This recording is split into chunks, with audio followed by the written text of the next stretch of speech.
Alors l'atelier de dessin change chaque année de thématique de travail. Là c'est un peu exceptionnel cette année, ça fait la deuxième année qu'on travaille un peu sur le même thème qui sont la découverte d'îles abandonnées.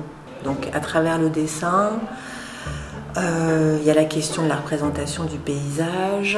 Bien sûr on utilise énormément de techniques différentes, techniques à l'eau, techniques sèches.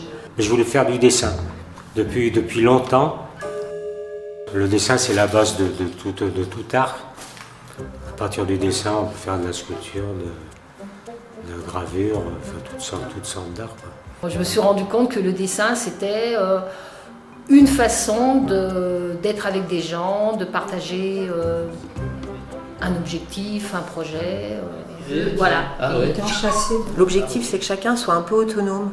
Il n'y a pas besoin d'un niveau de dessin particulier, mais l'idée c'est plutôt d'être curieux et d'avoir envie de découvrir des choses, pas avoir peur non plus d'essayer des nouvelles choses. On est là pour expérimenter, se lâcher, se faire plaisir.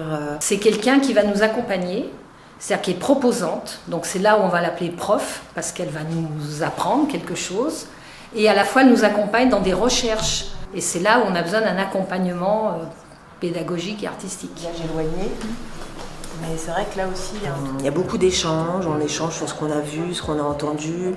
On est là vraiment pour se faire plaisir, mais c'est quand même un travail sérieux dans le sens où on va vraiment chercher à aller au bout de certaines choses.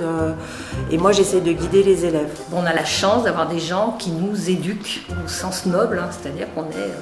moi, je trouve que l'éducation populaire, elle prend tout son sens dans ces ateliers. C'est pour ça que je viens et je persiste et voilà, ça me rend vraiment heureuse.